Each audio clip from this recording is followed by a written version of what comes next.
This episode of Primitive Culture is brought to you by Audible.com, offering more than 180,000 titles for smartphone, tablet, and desktop. To get a free audiobook of your choice and help Trek FM at the same time, visit audibletrial.com/trekfm. And also by Enterprise in Space, an international program of the non-profit National Space Society. Find out how you can help science and education and become a virtual crew member aboard the NSS Enterprise Orbiter by visiting enterpriseinspace.org. This is Tim Russ, Lieutenant Commander Tuvok on Star Trek Voyager, and you're listening to Trek FM. Open your mind to the past. All this may mean something. It's a primitive culture. I'm just trying to blend in. Some people think the future means the end of history. Well, we haven't run out of history quite yet. Hello and welcome to Primitive Culture, a Trek FM podcast all about our history, our culture, and how Star Trek relates to it.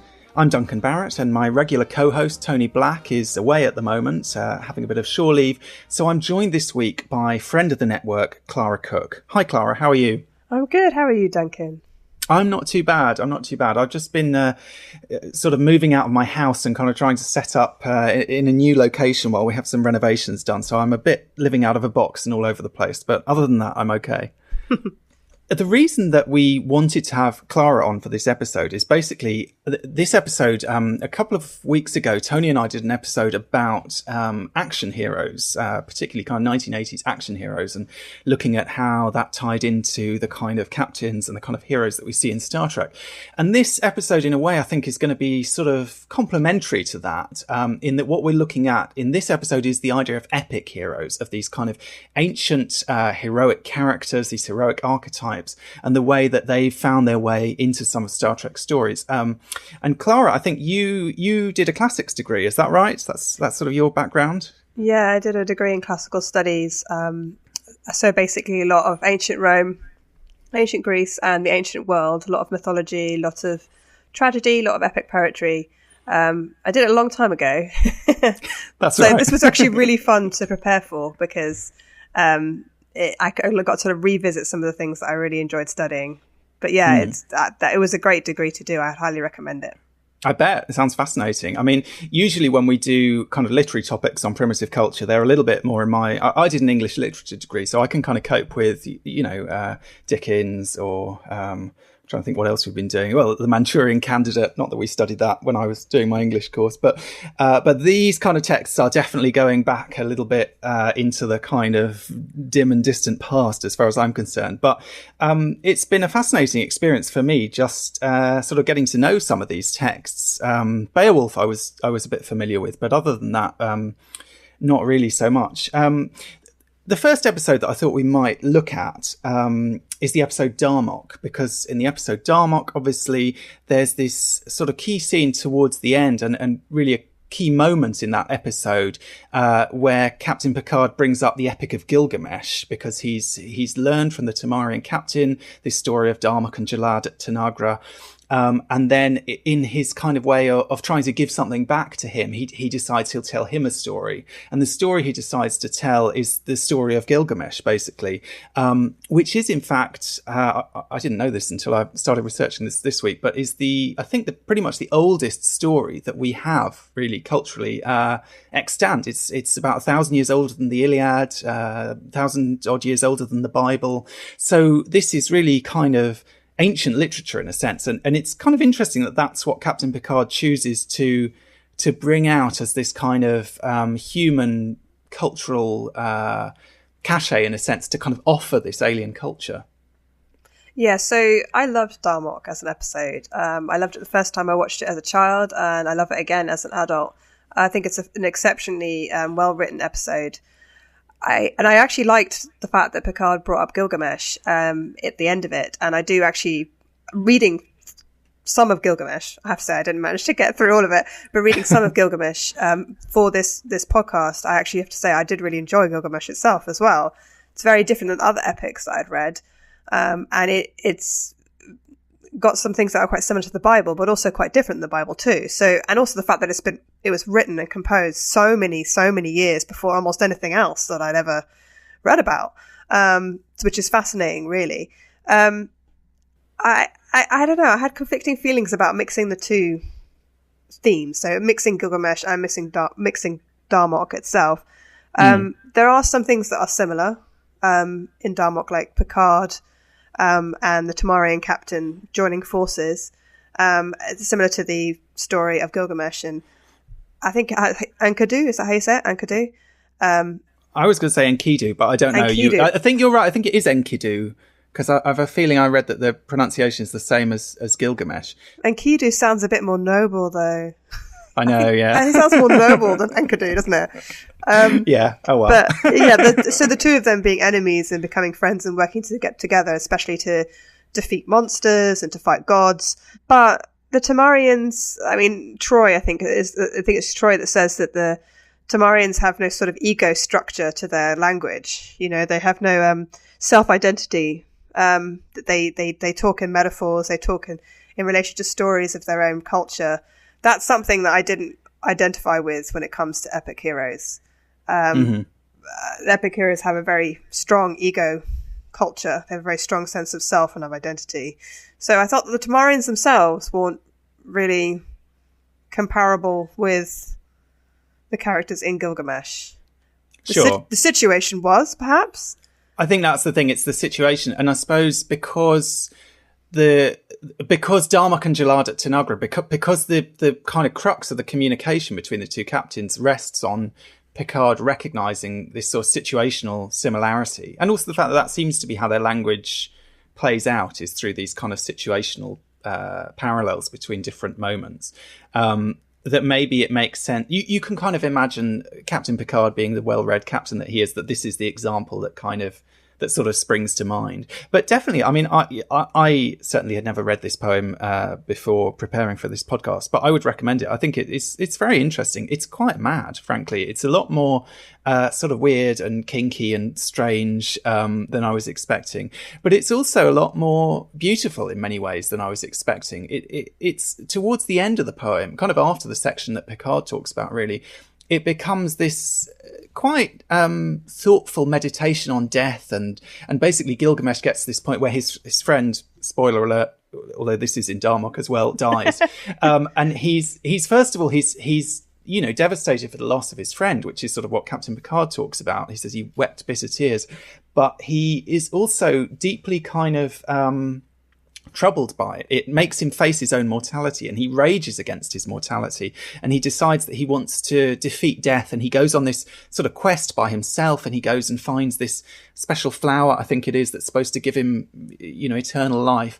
And then he rests for a while, and a snake takes the flower and goes off, and so he loses this. But there are all these kind of meditations on the importance of, recognizing that life is brief, on kind of savoring each moment. A lot of the same themes that come up in Generations, funnily enough, about kind of mortality as a kind of reminder of the wonderful things in life. So it's a surprisingly sort of sophisticated poem, I think, in some ways, given that on another level, it's all about, bashing monsters and these quite tough, Gilgamesh at the beginning of the poem is a bit of a brute. He's not what we would consider a hero. He's kind of he's certainly not a Starfleet kind of hero. He's a bit of a tyrant. He's kind of ruling his people with a tyrannical style of rule. But the other thing that's quite interesting is you mentioned it kind of has thematic connections with a lot of stories in the Bible. Apparently when they first, because they only discovered this story, although it's, as I say, the oldest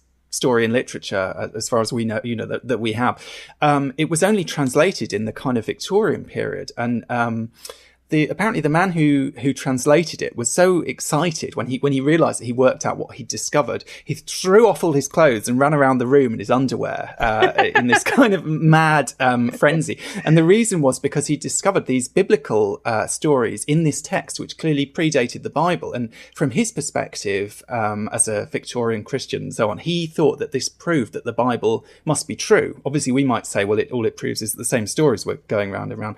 But the thing that really struck me reading reading the Gilgamesh version, if you read, for example, there's a version of the flood story, the Noah's Ark story, and in that story, the character, I can't remember who it is in Gilgamesh, but he's encouraged to build an ark and so on.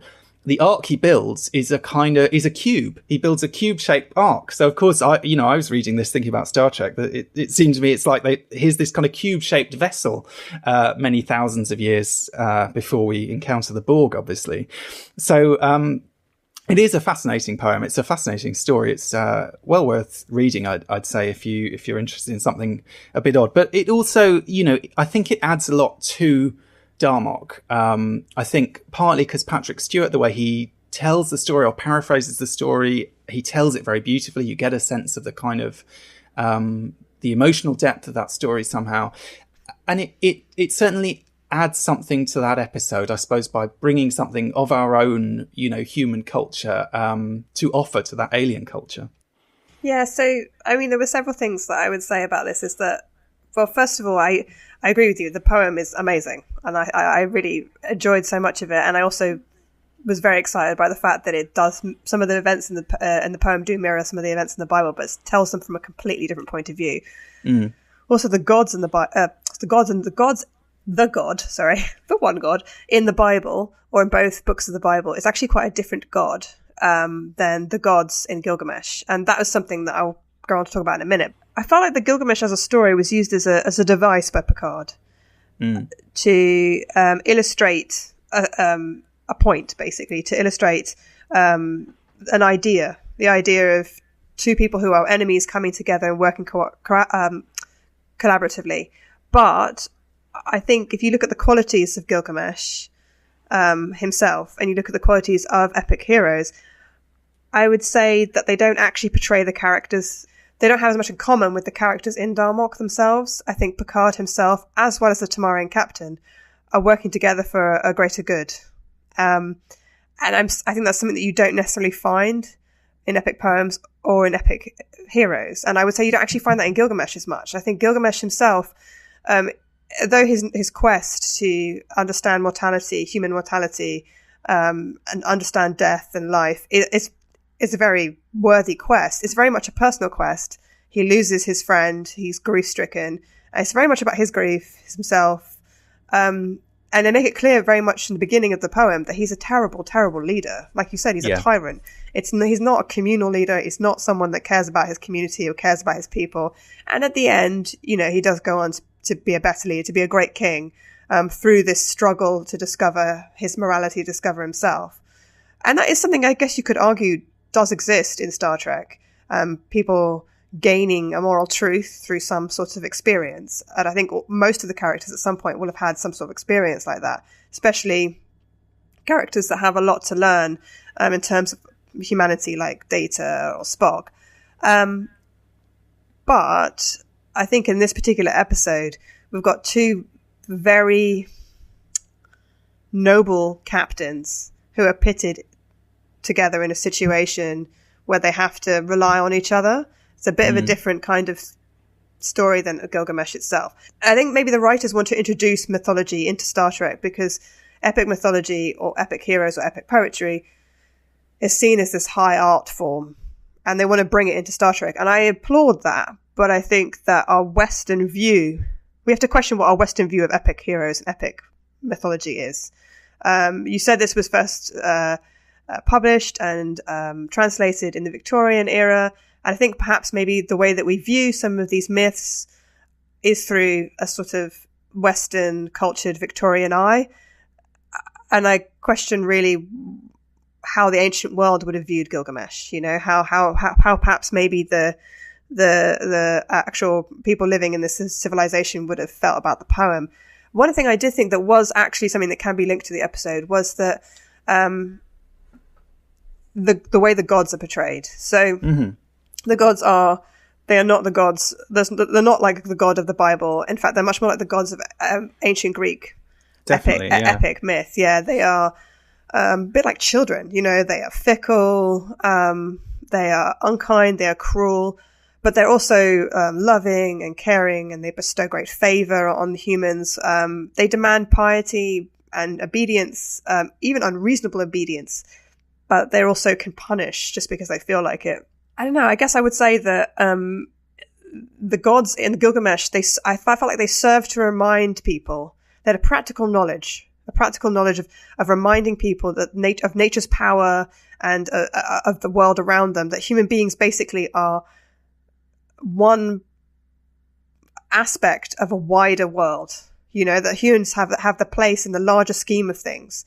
And I think that's what the Tamarian captain is kind of doing to Picard in Darmok, is he's reminding Picard that there are other ways to communicate.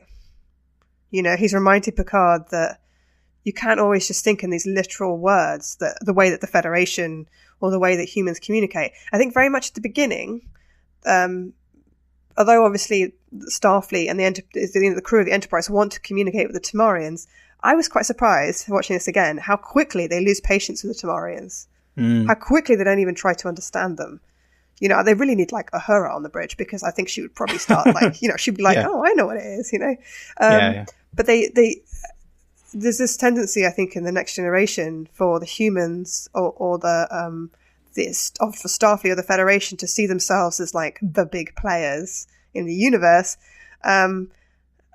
And this is a little bit like Gilgamesh. Gilgamesh sees himself as a big player in the story, but actually he's surrounded by gods. And then ultimately he has got to be a slave to death. Like death will come and conquer even him, and take away his friend, and change his world.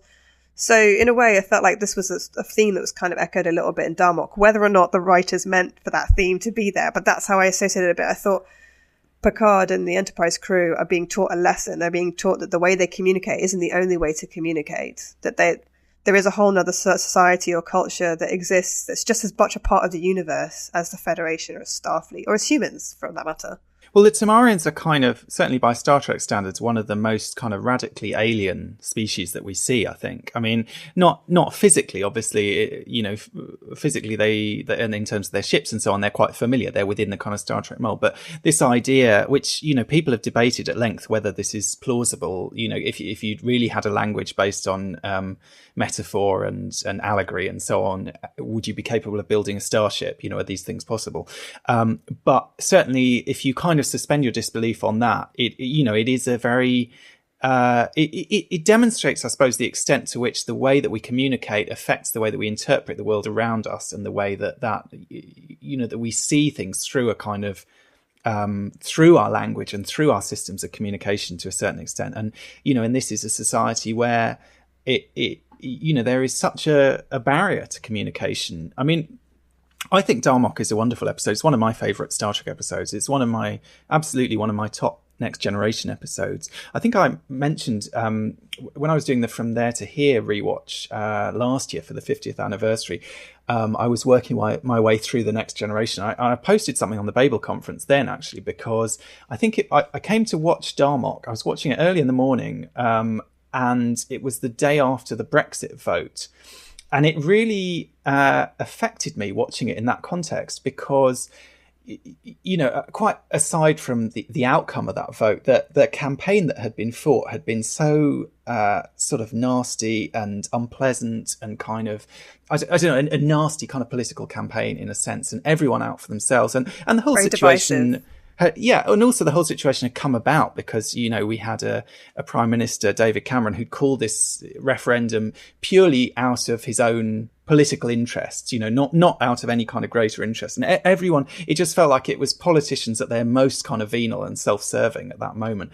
And it really kind of profoundly moved me watching this story, where you have these two captains who are both, the Tamarian captain loses his life. He's willing to sacrifice his life. Captain Picard is willing to kind of, it wasn't his idea, but at the same time, he can recognize that sacrifice. He can kind of respect it. He's the kind of most noble sort of ideal diplomat that we know in Star Trek, in a sense. And there is something really inspiring about that.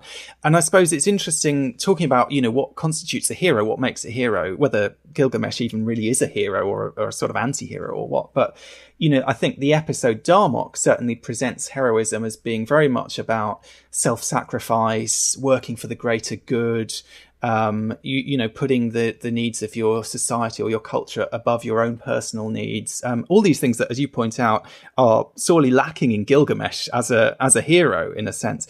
But one of the things, this isn't quite resolved in the poem, but I think it is interesting what you do see in the poem of Gilgamesh is a degree of kind of growth of him as a character. You know, he does change over the course of the story. And a large part of that is because of this character, Enkidu or Enkidu or whatever his name is, his friend. And you mentioned Spock before. There's definitely something, I think, of the Kirk-Spock relationship in the Gilgamesh-Enkidu relationship, because he's sort of his friend. He's like a brother. He describes him. At some points, they describe each other almost as if they're married. And there is, you know, obviously with Kirk and Spock, there's that kind of slash element. And, you know, and even in, say, Star Trek V, they kind of almost acknowledge that with that scene where he goes to hug him. And, you know, they have this very close relationship. You also have, of course, with Kirk and Spock, you know, the fact that Spock dies and Kirk is devastated by his friend's death, and how will he kind of manage to cope with that and to sort of grow from that experience. What does it mean to lose someone who's that close to you and who's like your sort of other half in a sense? And I think with Gilgamesh and Enkidu, there's definitely the sense that although Enkidu is the wild man, you know, he was kind of like a beast in the forest, there was a kind of innocence to that, you know, in that he wasn't capable of sort of tyranny or anything like that, because he was living a sort of simple, wild life in a sense. He was like, you know, Adam and Eve in the Garden of Eden in a sense. He hadn't been corrupted in the way that Gilgamesh is. And he becomes a kind of a voice of reason. I suppose this is what makes me think of Spock again to Gilgamesh. Gilgamesh is always wanting to go in and fight the monsters and go on a quest and do really dangerous, reckless things. And Enkidu is the one sort of saying, "Oh, I don't think this is a good idea. You know, why don't we just, you know, let's be a bit more rational about this. Let's be a bit more sensible about this. Let's not take risks." And then, of course, there's that kind of tragedy that he's the one who ends up, you know, being punished and dying for that. And in a sense, he dies because Gilgamesh won't give up going on these stupid quests, you know, which again, sort of, there's definitely a kind of thematic link there to that kind of Kirk-Spock relationship where, you know, Spock is the more noble of the two characters, really, I'd say. You know, Kirk is the more kind of, you know, more sort of earthy and human in a sense, in the way that we use the word human like that. You know, he's more flawed, he's more fallible, he's more likely to sort of go with his gut. So it definitely made me think of that reading it. I do think that Kirk is much more closer to an epic hero than a lot of the other captains. I agree with you, though. There was original series episode that I was watching the other day, and I can't remember what it was now, but they were both wearing capes, I remember. And Spock says something like, Kirk says something like, "Did you think I was going to hit him or something?" And Spock says, "I did think you might." And Kirk was like, "You're right, I did want to hit him," or whatever he said. I'm like paraphrasing, but like, like basically Spock did think that Kirk was going to smack someone down, you know? So I thought that was very funny. In epic myth, especially in epic poetry, there is almost always, like 99% of the time, a relationship between a strong, close bond relationship between two men. And I think, especially when it comes to ancient Greece and ancient Greek epic poetry, I think this is because in the past, in ancient Greece, and it's quite a lot in ancient Rome, but especially in ancient Greece, men spent more time with each other than they did with members of the opposite sex. So I think it was easier to form bonds with other men, and I think men had more of a role in society. You know, they were citizens, they could vote, they could have different professions, and of course you were a slave, and then you couldn't vote at all, and you weren't a citizen. But so they had more contact with each other, they had more of a role in society. And they had more of a position as a person, especially in like ancient Athens or ancient Sparta. So you find also in epics like the Iliad, obviously is a prime example. Everyone knows about the great relationship between Patroclus and Achilles. But there's lots of characters like that in the Iliad. I mean, Odysseus, I can't remember who it is now. I've completely forgotten. This is shocking. But Odysseus also has his own friend who he calls a brother, you know, that he fights with. They often fight in pairs, these two men fighting together. It's very much like Gilgamesh. These two men that are closer than brothers, that have almost like, almost like a romantic, maybe not a sexual relationship, but a romantic relationship, you know, like a male romantic, passionate, like they really care about each other. It's more than a friendship. They're like, they would die for each other. They will fight with each other. They will like spend all their time together. And that's something that I think is a stalwart part of an epic. And there often is that sort of slight area of maybe not innuendo necessarily, but I suppose with reinterpretations of those stories, there's always this sort of question of how do we come to understand that? So like Achilles and Patroclus in the Iliad, that can be, interpreted in various different ways, depending on what sort of version of that story you're looking at, or how you're kind of reading that. But certainly I think with Gilgamesh and Enkidu, there's a closeness to that relationship that is unusual from our modern perspective in a way between these two male heroes, maybe. And you get the sense they don't need anyone else. They don't need, they're not really interested in anything else for most of the poem. Yeah, and I think it's very interesting that you should say this, because this is going to go off on a tangent, but I just recently started watching the series The Vikings on Amazon Prime, and there is a very intense male relationship between a Christian priest called Athelstan and the sort of main Viking character who's called Ragnar Lothbrok. And these two men spend a lot of time with each other, and they spend a lot of time looking at each other, and they spend a lot of time talking to each other, and spending time fighting together and talking together and reading and coming up with ideas together. And they express a lot of great affection for each other. But from what I understand about reading about the program, was that the producers and warned the writers that they couldn't make it too overt, because they wanted to make sure that the audience would accept a relationship between two men. There's no indication that these two men are in any sort of sexual relationship, but they care deeply for each other. And I've always thought that a little bit about Kirk and Spock. I've never thought of them as being in a physical relationship, but I've always thought of them having a real love for each other. I mean, Kirk is devastated when Spock dies, and he risks his entire career and his life to save Spock, afterwards. So in a similar way that I think that he would care for Bones as well. But I think with Spock and Kirk, you're right, it's much more intense. They're much more kind of almost separate halves of the same person, almost in a way. I think it's how we look in our modern day, how we look at the relationships between men. And in the past, people didn't have as many hang-ups about whether something was physical or something was sexual. And in the way with Gilgamesh, Enkidu is civilized by his sexual encounter with a prostitute.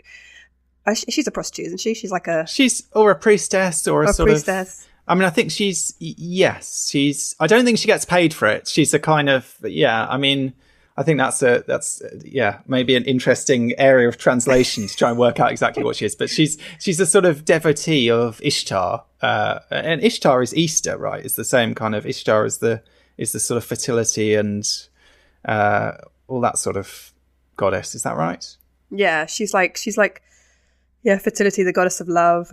She's like, isn't she the goddess of like erotic desire? I think as well. Yeah. So I feel like this woman, she's called Shamata. She's kind of like a groupie almost. She's basically but you're right. Her role in the story is to kind of, interestingly, sort of civilize the wild man by offering herself to him. And they have, I mean, I said this is a very strange and kinky poem. They have sex for 7 days, I think, non-stop. And then he sort of breaks off in the middle because he sees a farmer or something. So someone coming through the wood, and he wants to ask them a question about what's going on in the city, and then the sort of story picks up again. But and he just leaves her in the woods. He's like, see you later.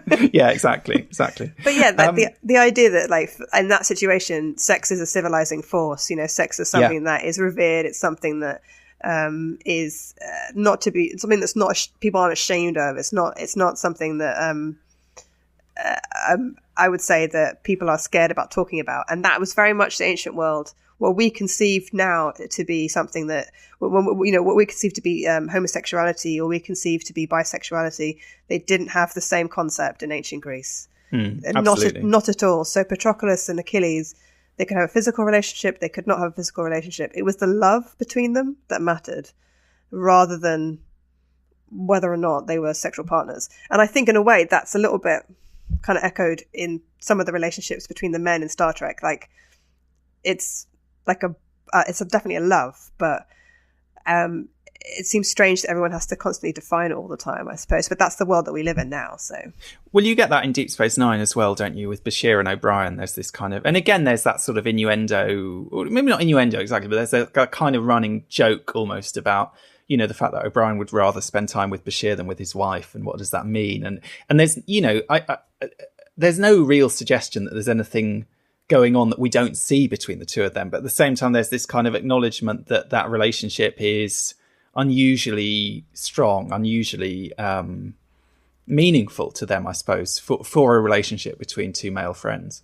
But it's also nice as well, you know, because it's a good example to, I would say, young men or boys who are watching the show, you know, who maybe don't have that many close male friends. I think that's one of the things that in my own social circle, the men that I have, you know, that I know, one of the things they do mention again and again is how they don't feel like they have any very close friends that they can talk to. Whereas that isn't something that the women that I'm friends with have ever said. And I think it's because it's more appropriate, I suppose, in our society for women to be more open with each other than for men to be open with each other. So it's nice to have an example of like Bashir and O'Brien, like talking to each other about all their problems and, you know, being really supportive of each other. And I guess could you see that in Gilgamesh? I mean, maybe. I feel like they're supportive in a kind of more like, in a battle. Okay, you fight on that side and I'll come from the other side and stab them in the back kind of way. You know, they work together certainly, and they seem quite happy in each other's company. So, you know, so that's something, I guess. I mean, it's interesting. I guess just thinking about these epic heroes and thinking about, you know, that kind of relationship. I mean, so in Gilgamesh, for the most sort of heroic, in a sense, part of the story, insofar as it involves battling monsters and stuff, he is very much in this kind of partnership.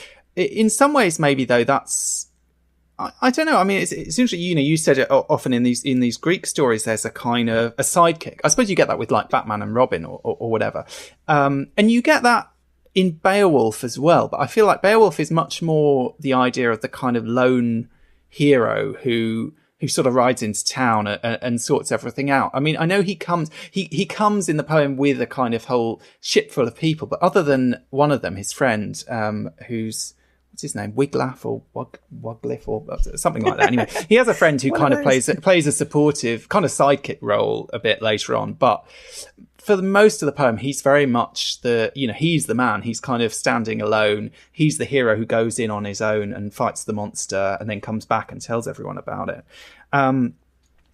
Why don't we move on a little bit and talk a bit more about Beowulf and Heroes and Demons, the Voyager episode that it crops up in. Now this poem actually this is going back a bit further than my English degree, although I did, when I was at university, we had to do, as part of my course, we had to do a foreign language. And I hadn't done any foreign languages for A-level, so all my languages were pretty rusty. And the only language that you could do from scratch was Old English, which is quite different from modern English and is the language that the poem Beowulf is written in. So Beowulf is kind of the earliest, I suppose, or one of the earliest literary texts in English, but it's not in English that we can understand. So anyway, I spent a term struggling to get my head around Old English, hoping that it would enable me to read Beowulf in the original, but I was hopeless at it and I ended up quitting it. So the only line of Beowulf that I can translate is the first line. And the first line of Beowulf, I can tell you, it goes, "What we gardena in yer dagum," which means, well, first of all, the first word "what" is basically untranslatable because it doesn't correspond to anything in modern language, but it is similar to the word "what," and it basically just means listen or here we go or, you know, whatever. So it's a kind of a throat-clearing word in a sense. We gardena in yer dagum, the spear danes, the gardena, in yer dagum, in the years gone by. That's a lovely word, I think, this word for the days of yore, for the days of the past. But anyway, that's as far as I can get with Beowulf in the original. That's pretty but good. There are many wonderful translations around. So. That's pretty good. I think you only need the first line, because there you go. Yeah. I think the first line will just start the conversation off, and then everyone's gonna be like, "How did you do that?" You know. I don't think you need to know anymore. Just don't tell people you don't know anymore. Just say, yeah, that's a teaser.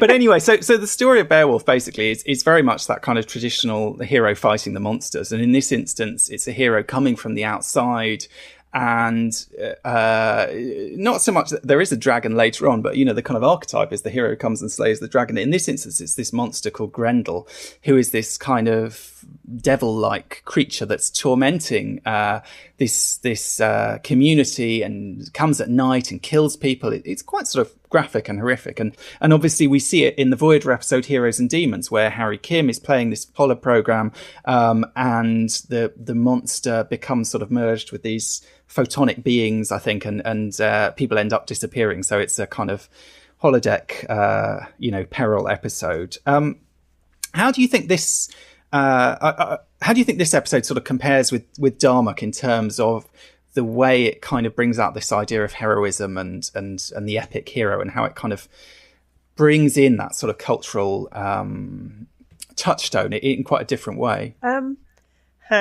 I actually really dislike this episode. Do you? Yeah, I really dislike it. And maybe it's just the idea of Harry Kim like being Beowulf that freaks me out. I don't know. I just can't imagine him as Beowulf.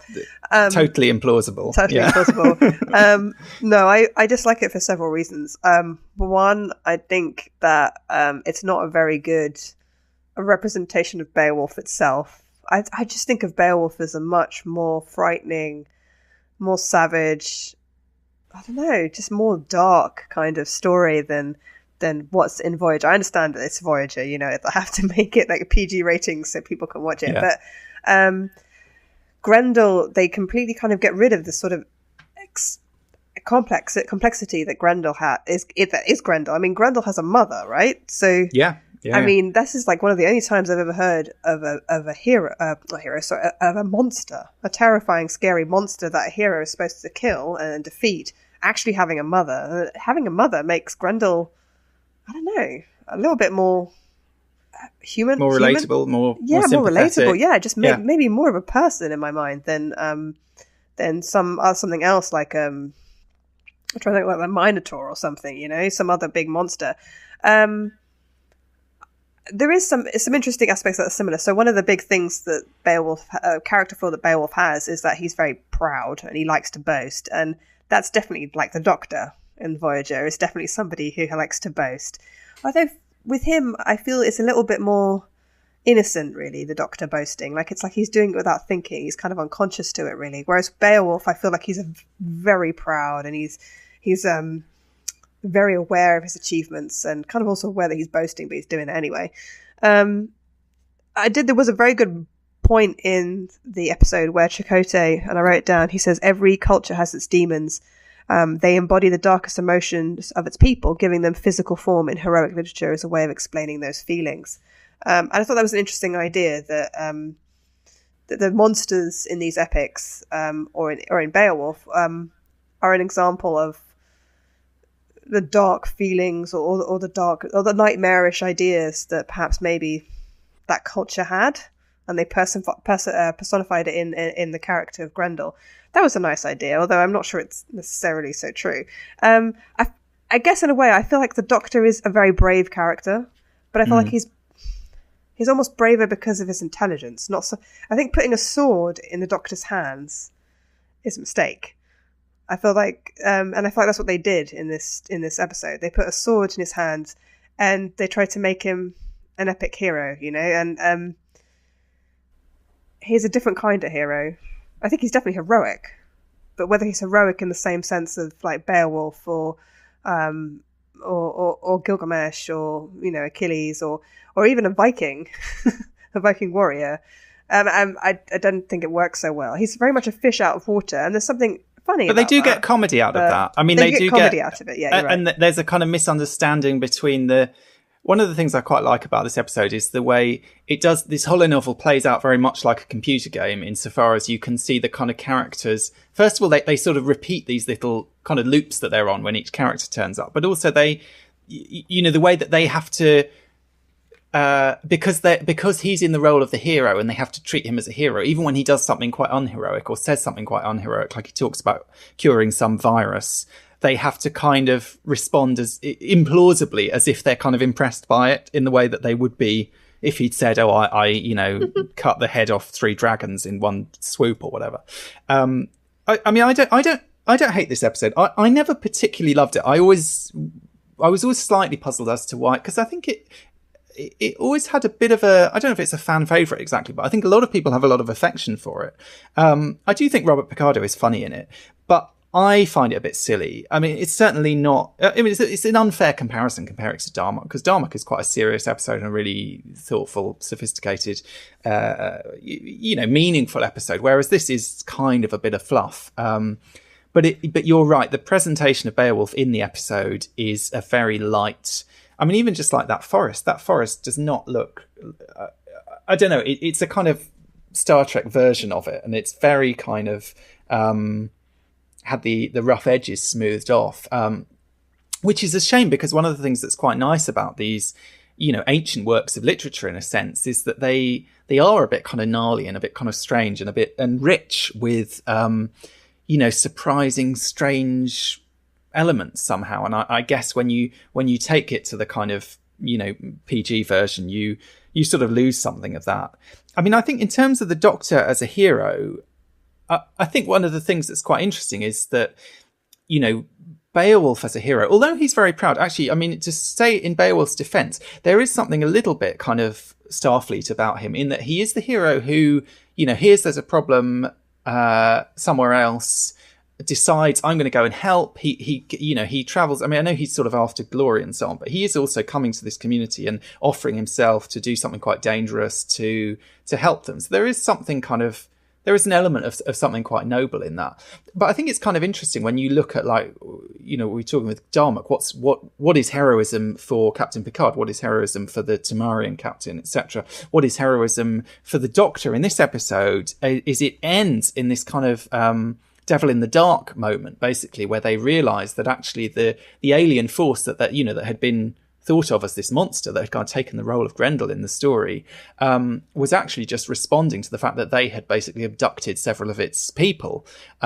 So in the kind of, exactly as in the devil in the dark, it turns out that the humans or the Starfleet people or the Federation people or whatever are the ones who have caused a kind of injury unwittingly to this alien, and then what's necessary is to kind of make peace. And so at the end of the episode, the Doctor doesn't slay the monster in the way that Beowulf does. He makes peace with the monster by giving back the people that have been, or the beings that have been taken.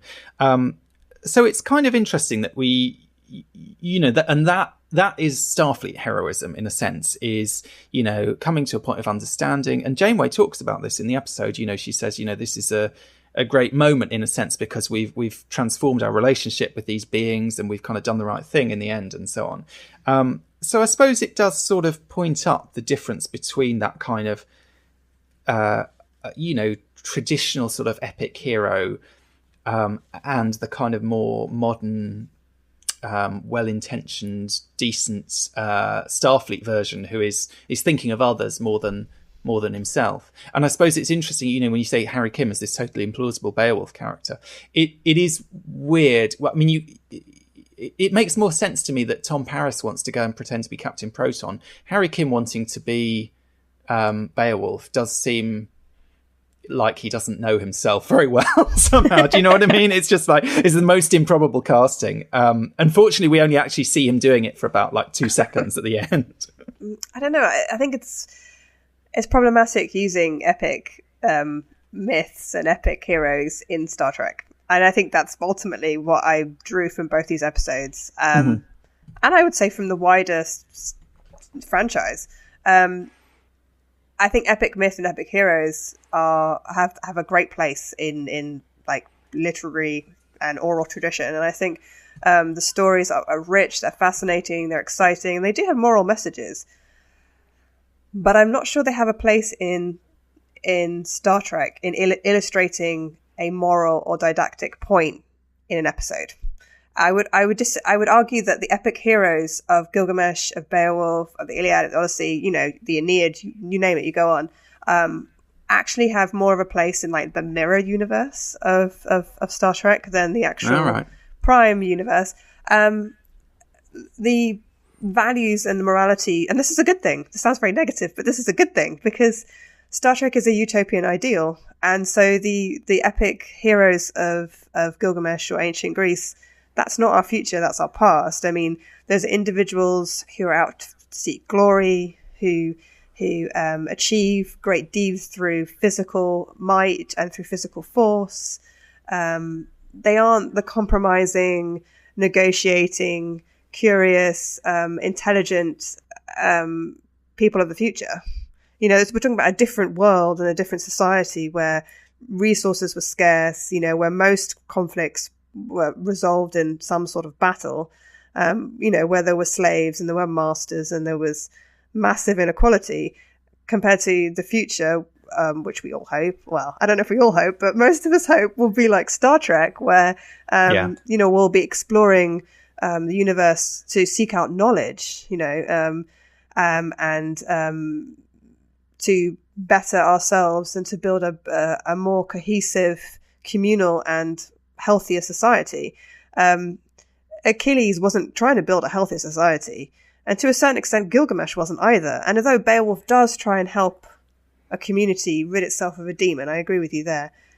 He's not going to stick around and rule that society, you know, and impose laws. And it wasn't like he gathered a whole bunch of people to help him. You know, he's very much going to go out and do it himself, you know. A starship captain can't pilot a starship by himself. And every single time a starship captain does pilot a starship by his or herself, it's almost always because they're at the end of a battle and everybody's left in their escape pods, and that starship is going to end up being rammed into something else and exploding. You know, if you think about the beginning of the most recent Kelvin universe film, you know, the most recent Star Trek film, the first one by J.J. Abrams. I mean, like they show George Kirk. I think it's George Kirk, isn't it? Piloting the starship by himself, but he does it to save everybody. He ends up dying.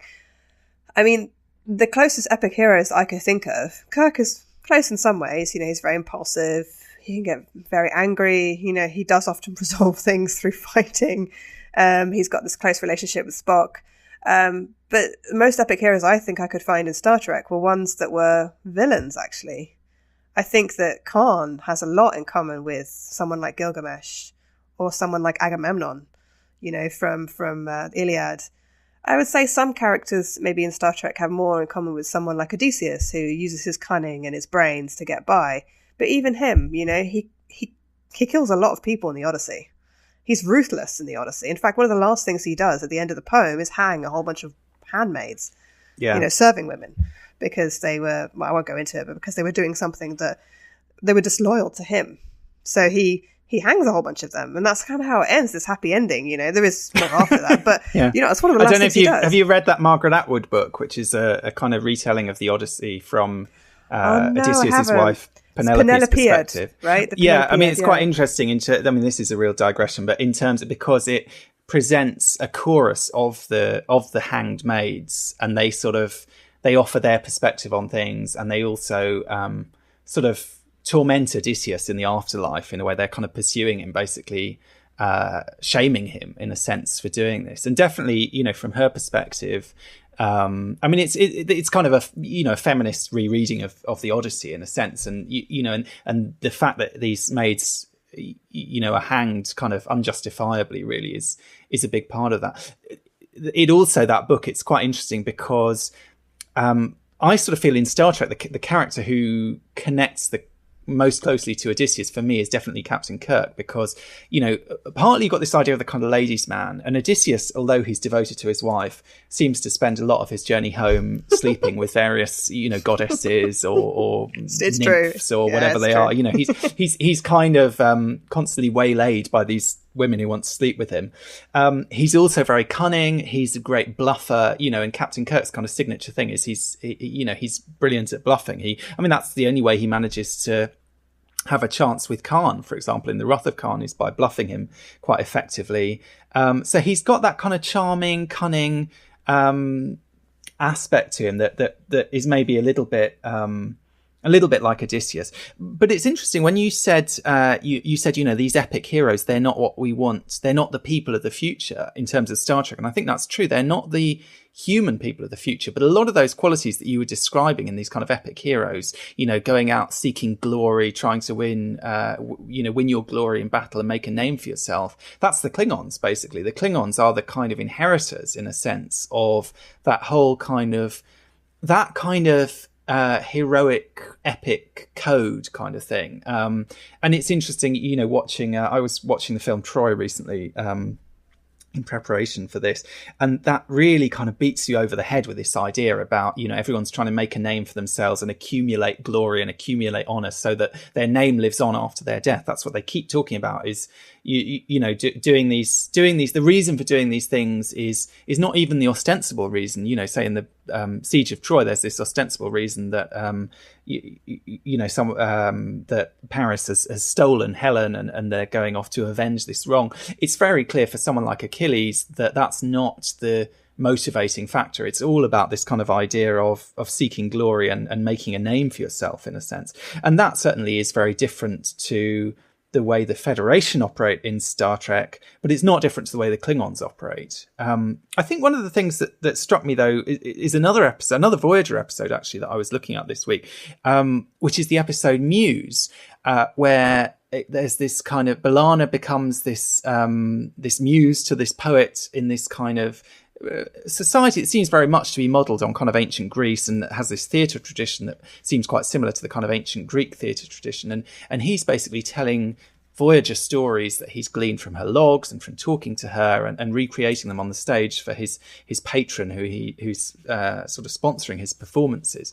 But one of the things that's interesting about that is, although there's this kind of ancient world set up and this planet that appears to be very kind of redolent of ancient Greek culture, by the end of it, he has completely absorbed the kind of Starfleet values. And he even writes a story that sort of goes further than Star Trek even goes. He writes a story where Janeway makes peace with the Borg Queen as the kind of perfect embodiment of Star Trek philosophy, in a sense. That is the ultimate thing, is that we make peace with our enemies.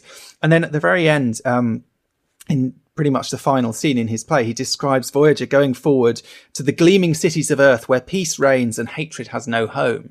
And that is absolutely the kind of Star Trek heroism, in a sense. That's the world that we're all kind of working towards. Those are that's the moral code that we live by, in a sense. So that, I think, is an interesting episode because it manages to tie the kind of structure and the formula and so on of these kind of ancient literary traditions and literary styles with very much kind of bringing in the kind of Star Trek philosophy into that, sort of importing that in there and reshaping those stories in that image. Yeah, I mean, I would totally agree with that.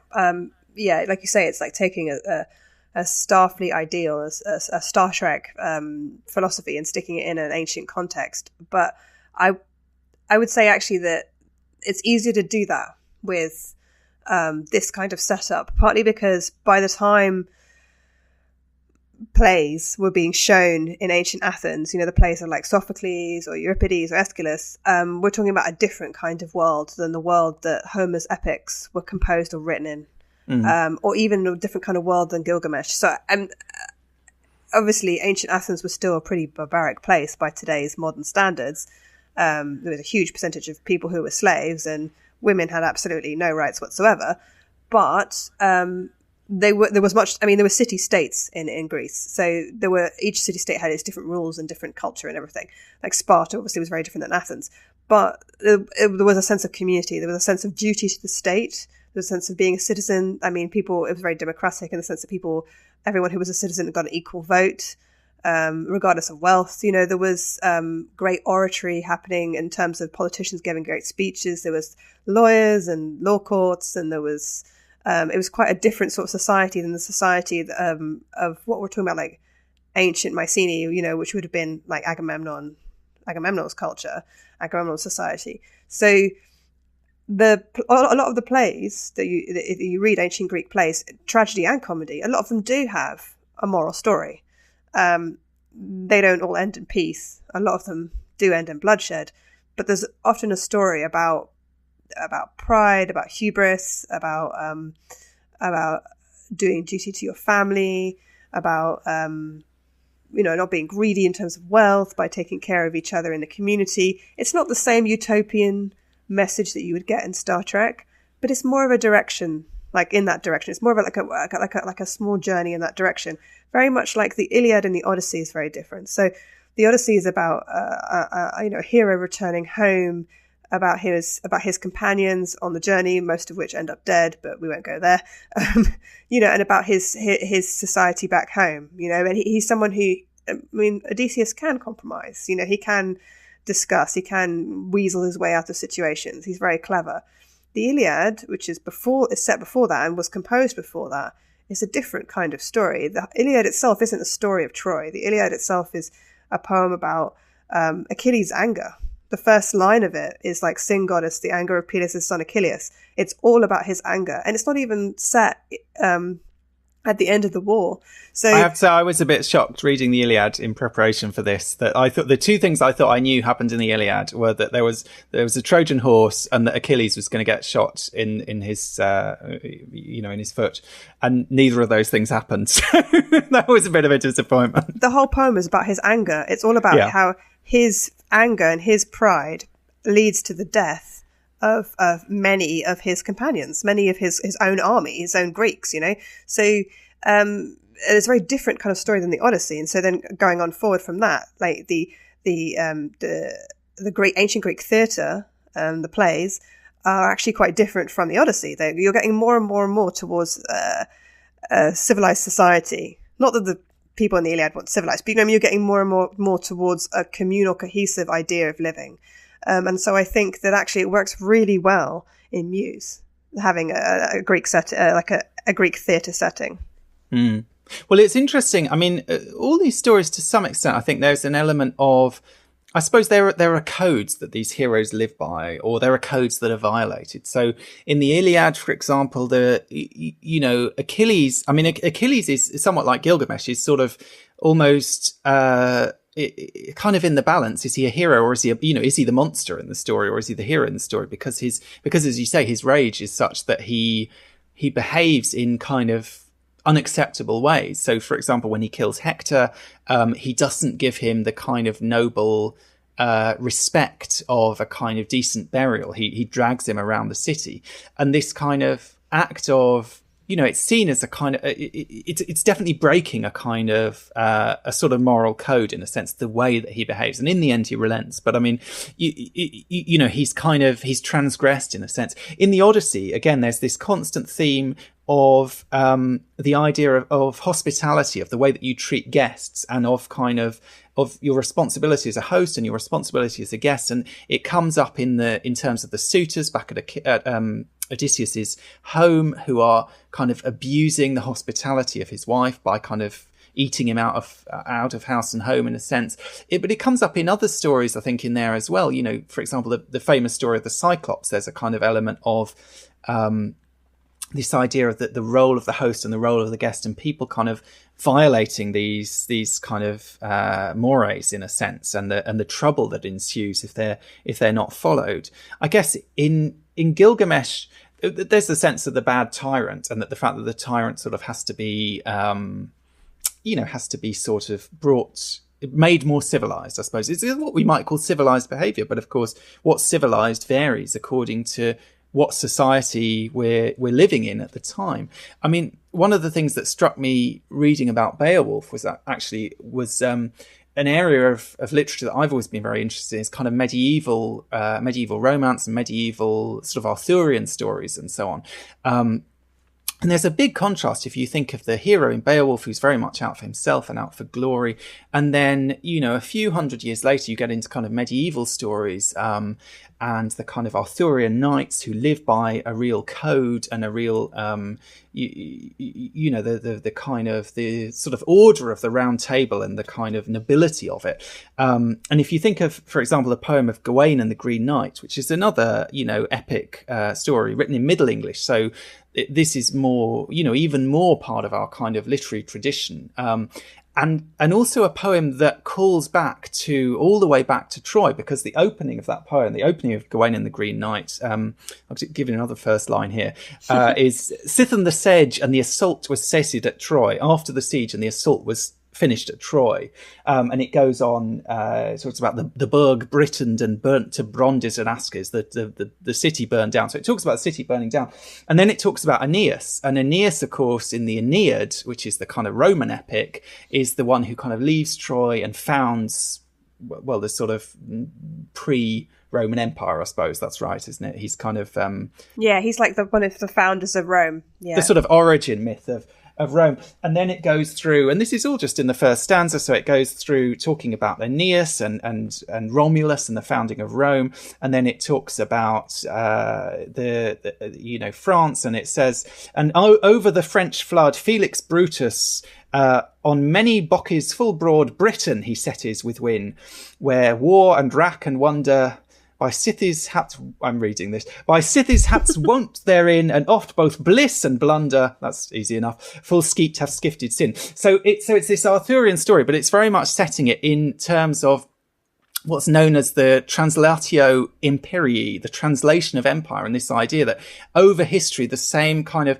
the cultural capital of the world, in a sense, the empire that's kind of ruling, in a sense, is translated from one country to another. And what that poem is very much doing is saying that the same kind of, whatever it is that Troy stood for, whatever it is that Rome stood for, in the ancient worlds, is translated and is now in Britain in the Arthurian court. But what you see in the Gawain story is here is a quest. It's similar to Beowulf in terms of it's a hero, it's a knight who has to go out on a quest, but really his job is not to slay a monster, it's to kind of preserve his own code and his own sort of sense of chastity. So he goes on this mission to see this Green Knight, but he gets waylaid on the way, and he ends up staying with this very generous host.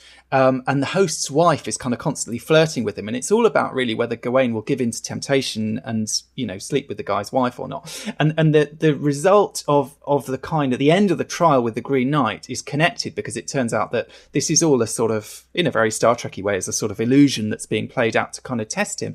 And the thing that's being tested is his kind of moral rectitude, is his chastity, is his ability to kind of clamp down on his desire and do the right thing because of the kind of code that he's signed up to and the kind of the ethics that he believes in terms of his society. And of course this is a Christian epic in a sense. This is a Christian society which has certain moral views that are very different from these kind of ancient views, but at the same time is importing a lot of that idea of heroism, but putting a very different spin on it. And certainly in terms of the motives, yes, you go out to achieve a level of glory, but you're also very much, if you see someone in need, if you see someone who needs help, you help them. You don't just act in your own interests. You act in the interests of the greater good. You act for the round table. You act for your society. You do, there's this kind of noble ideal. And of course, then, with Lancelot and Guinevere and so on, there's a kind of a crack in that, in a sense, because people do have their own self-interests and their own desires. But to me, that kind of medieval worldview is much closer to the kind of Federation ideal of these quite sort of noble ideals of these people who are heroic and brave, but they're in the service of these beliefs that they really hold very dear. It's funny that you should say that, because my father first read me the Iliad when I was a child, like under the age of 10, and I remember very vividly. I had a children's version of the Iliad, and there was an actual photo, not actual picture, like artist interpretation of Hector being dragged behind Achilles' chariot. Well, obviously while dead, so Hector's corpse being dragged around the walls of Troy, which I thought was a little bit I know, looking back on it now, it's a little bit graphic for I don't know, like an 8-year-old kid or something, but I loved it.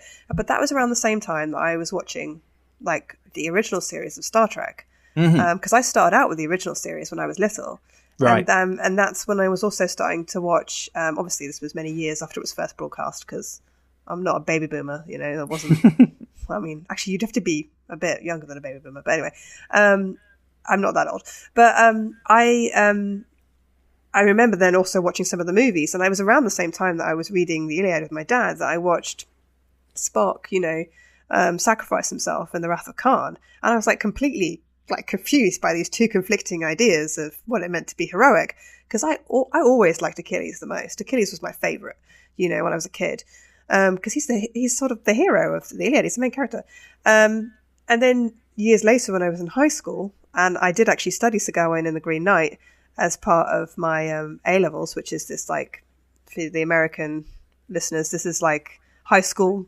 exams that you have at the end of high school, secondary school. We did Sigourney and the Green Knight, and I was starting to watch Star Trek Next Generation around that time. I'd watched it before, but I was watching it every night because it was on BBC Two. You'd come from school, you know, on a Wednesday, and it was on BBC Two after The Simpsons. And I associated Data with Sigourney just because of he's that. very chaste and sort of, that chasteness, that kind of almost like that kind of innocence in a way, you know. And Data himself also like is on a quest, you know. I mean, I know this is very different than Sigourney, but on a quest to sort of be true to himself, but be more, you know, be more moral, maybe to be more than what he is, you know, to achieve a higher state, which I kind of thought what Sigourney was kind of trying to do himself. So it's weird. I did associate like these different epic poems with Star Trek, even though the characters in Star Trek themselves can be quite different. Because Star Trek itself is, I guess, I suppose, just one long quest, isn't it, really? It's this quest for knowledge, it's this quest to build a more utopian society, it's this quest for exploration. I mean, that's the main dialogue that's said at the beginning of the original series and also the beginning of Next Generation, you know, to go where no one has gone before and no man has gone before. It sounds like a big quest, you know? It is, absolutely. Which is actually weirdly very heroic, even though I spent the most of this podcast talking about how Star Trek characters are not epic heroes. Maybe Star Trek itself as a franchise it's definitely very mythical, it's very mythic, but maybe it is very heroic, and it's definitely epic. Well, that's an interesting point. I mean, and maybe that's the key thing, is that it's not so much about the people embodying these qualities, the epic heroes, but something kind of broader. And I think certainly if you look at some of these epic poems and you look at Star Trek, you can see kind of tropes that come up again and again. I mean, one of the things that I noticed, you know, looking at a lot of these stories is this idea, because I was watching Barge of the Dead as well, where B'Elanna goes to the underworld, which is, again, is sort of very Greek underworld with a river, like the river Styx, and a kind of fairy person and so on. But this idea of meeting the dead parent, which comes up again and again, because Aeneas meets his dead father in the Aeneid. I think, doesn't Odysseus meet his dead mother, Odysseus, I think, in the Odyssey? Yeah. This idea of sort of going... that's a kind of trope in a sense that comes up in these epic stories, and that you know, interestingly recurs in that Voyager episode. I think we talked a little bit about monsters. I mean, I think Star Trek, I don't think really does monsters in the way that in the kind of fantasy sense. I mean, the other big epic in kind of modern culture, I suppose, is like the Lord of the Rings. That's the kind of modern version of a lot of these, of something like Beowulf, in a sense. And it's very much that kind of, you know, ancient medieval sort of mindset. And there you have these kind of big, you know, trolls and dragons and all these sorts of things. I mean, Star Trek generally, I would say, slightly steers clear of that kind of thing. We don't so much get monsters. I mean, in the J.J. Abrams film that you mentioned, there is a monster. And I always thought, from the first time I saw that film, I sort of felt like this doesn't belong to me in a Star Trek film. This looks like something that's come out of Star Wars or you know, some other kind of sci-fi fantasy kind of thing. It isn't really in keeping with what we know about the Star Trek universe, generally speaking. I mean, when we see things that are kind of fulfilling the role of monsters in Star Trek, they're things like the crystalline entity, or they're things like in Voyager, there's that episode where they get sucked into this nebula that's kind of eating, it's described as a pitcher plant alien. It's this kind of spatial phenomena. So they're phenomena, I suppose. They're mysterious phenomena that have, you know, maybe malign elements to them, but they're kind of, they're sort of inscrutable. They're kind of mysterious. They're very strange. They're very alien. They're not sort of hulking, monstrous things that thud around and smash people and bite their heads off. And, you know, in the way that these monsters, you know, certainly like the monsters in Beowulf, are very kind of gruesome and bodily and kind of physically threatening in a way that is sort of unusual in Star Trek. I think the Cyclops would be, you know, another example from the Odyssey. Although, again, there's the kind of element of, if you're thinking about sort of tropes and themes and so on, the story of the Cyclops is very much that kind of story of going into the lair of the beast. It's the sort of, you know, it's a bit like Hansel and Gretel or something like that. You know, and we do see something of that, I think, when they first start going to the Borg cube, for example, in The Best of Both Worlds. There's something of that kind of, that idea of this huge there is a monstrosity to the Borg, certainly, and that comes across maybe in that being very small and puny and weak and at the mercy of this kind of dangerous force that is somewhat difficult to understand. But we don't tend to see, and maybe this is to do with the expense of, whatever the CGI would cost, or whatever the practical effects or whatever would cost. We had the Mugatu in the original series, but typically we don't see too much of that. We had in the animated series, actually, those purple dragons, which they used. They seem to use in almost every other episode, because obviously once they animated them the first time, they thought they might as well get some good use out of them. Isn't there a tar monster, though? Like some sort of tar monster that kills Tasha? Well, that's true. Yes, that's true. Armus. That is a proper monster. You're right. But it doesn't really work that well in terms of, like, I sort of feel like Tasha Yar deserved a little bit of a better death than that, to be honest. But I guess, she didn't have much of a choice, I suppose. But again, it's sort of amorphous, and it's kind of... It's a monster, but it's also a kind of conglomeration of different people's psychic energy being... Do you know what I mean? There's again something slightly unearthly about it. Do you know what I mean? Even compared to, say, dragons or something, which are, obviously sort of fantastical, but at the same time they're beasts that are... they're similar to lizards. They're similar to, as we know, they're similar to dinosaurs. And people believe, we think of dragons as fantasy, but the Anglo-Saxon Chronicle, which was basically a work of history, records, sightings of dragons, which, I don't know what they were, comets or something probably, but people, genuinely believed in their existence. I would argue that's because I think Star Trek's rooted in science. And I would argue that's because of what Gene Roddenberry wanted initially with the original series. That's what he'd envisioned. He envisioned this, like, scientific future without too much religion dabbling in the way things were working, way things were run, in the running of a starship, in the stories of his series. I think when you start to get more into Deep Space Nine with the religion of the Bajorans, one of the things that struck me as really monster-like, maybe not so much big, not like dragons or some sort of monster animal, but I felt that the Paraiths, when they take over someone's body, like the prime example is Descartes, I thought he became a little bit Grendel-like, to be honest. Yes, yeah, demonic, definitely. And pure evil kind of. So I wonder if that's because, not that these beasts, these dragons or these monsters in myths and stories they're not all linked to religion, of course, but I wonder if the monsters or the threats in Star Trek are very scientific based. They're alien, like you said, there's some sort of plasma force, there's some sort of entity, because they have to all be scientifically explained. And even if it's not realistic science, even if it's science fiction, like technobabble, somehow a character is going to be able to explain them. Whereas it's awfully hard to explain a dragon. I mean, that's one of the things I think that sometimes I struggle with when it comes to something like Game of Thrones. I kind of forgot after the first series or so of Game of Thrones that this was supposed to be like a fantasy world, because they're all doing things like normal humans would do. I mean, maybe not normal people, but, they're fighting, they're sleeping with people, they're having this politics, they're fighting over a throne. And then all of a sudden there's a dragon there, and there's like zombies, like wintry zombies. And you're like, what?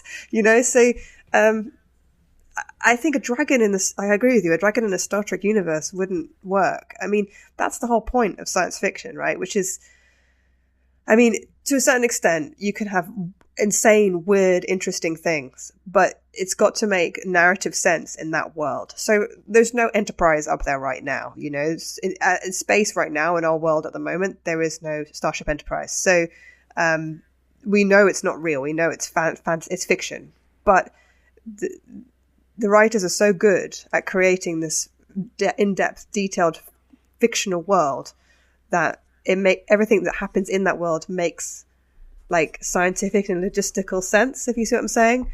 But if a giant, fluffy, murderous rabbit started flying through space and the Enterprise came in contact with this giant rabbit, the audience would suddenly sit up and be like, what?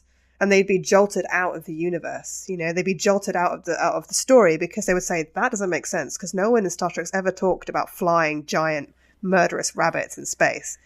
That seems... Although, having said that, in the original series they did have a giant green hand. Yeah, that's and true. They did have. I feel like the original series had some of the more, and the animated series obviously had the more kind of fantastical stuff. And it's interesting, actually. I was talking before about, you know, Captain Kirk as Odysseus, and that Margaret Atwood book that I mentioned. The other thing that Margaret Atwood does is sort of deconstructs this idea of Odysseus, this kind of fantastical journey, because obviously, you know, he meets the Cyclops and he meets these sirens and he meets all these sort of monsters and so on. And she basically spins it as, yeah, well, you know, we know Odysseus is a great storyteller and he likes to make himself sound good and so on. And maybe he was actually just hanging out in bars and visiting brothels, and, you know, this kind of alternative version of why it took him 10 years to get home, basically. And that this is just another one of his kind of, you know, sort of silver-tongued stories that he's come up with, in a sense, this fantastical story. And you get that in Star Trek again when they talk about Captain Kirk in some of the later series, and basically talking about things that happened in the original series. There's this sort of element of,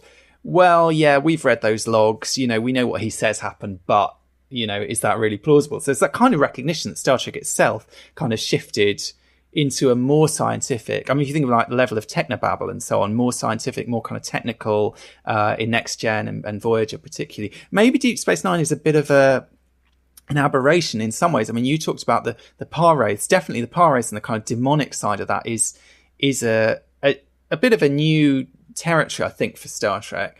And also, of course, you know, thinking about these captains as epic heroes, you know, I talked a bit about Captain Kirk as an epic hero, but arguably Sisko has strong links to being an epic hero, because Sisko is a demigod, basically. You know, he's half god, we discover later on, as is Achilles, is partly divine, isn't he? And or his mother is anyway. He has Achilles is divine. Yeah, he is.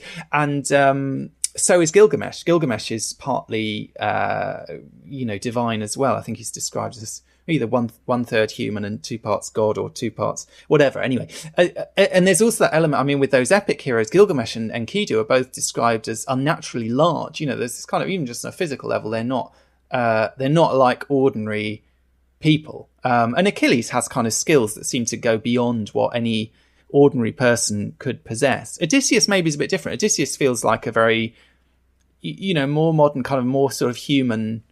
Do you know what I mean? He's just a very smart guy. He knows how to talk himself out of a situation. He's kind of handy with his sword and so on. You know, he's kind of he's got a hero, but a him. human hero. Exactly. Yeah. Whereas some of these other characters, they definitely are sort of on that boundary between you know, humans and gods, or in a sense between the kind of scientific real world as we would see it and the kind of realm more of fantasy. But of course, you know, that's from our kind of 21st century perspective, where we don't believe in dragons and we don't believe in, you know, capricious gods, and we don't believe in all these things. But, you know, if you're reading those stories at the time, I mean, I don't know, you know, at the time when people were reading or hearing Beowulf to begin with, I don't know what their, you know, views would have been on, you know, some of those things would have felt more real. The idea of a dragon would have felt very differently to them than it does to us. And Grendel, which you mentioned, you know, Grendel and his mother, who Beowulf has to kill both of them. I mean, I think they are very interesting kind of monsters, because you can't read Beowulf as a sort of 21st century reader and not think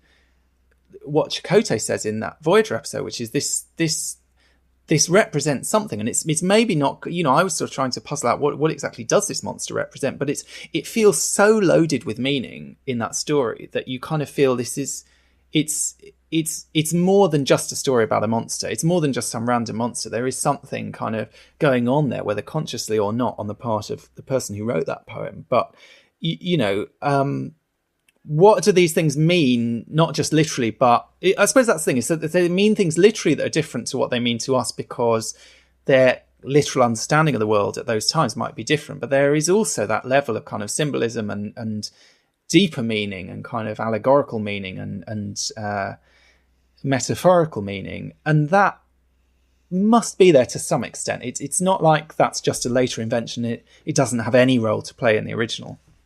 Yeah, I wondered if perhaps maybe I know what you mean about Beowulf and Grendel. I couldn't really put my finger on it. I'm sure there's lots of expertise that's been written about it, but I wondered a little bit if there wasn't some sort of connection between the two of them, like if the hero is kind of almost like killing a savage part of himself, or if he's if the monsters themselves are somehow supposed to represent a part of the hero, a part of the hero that they that is supposed to be extinguished, or a deep flaw in the hero.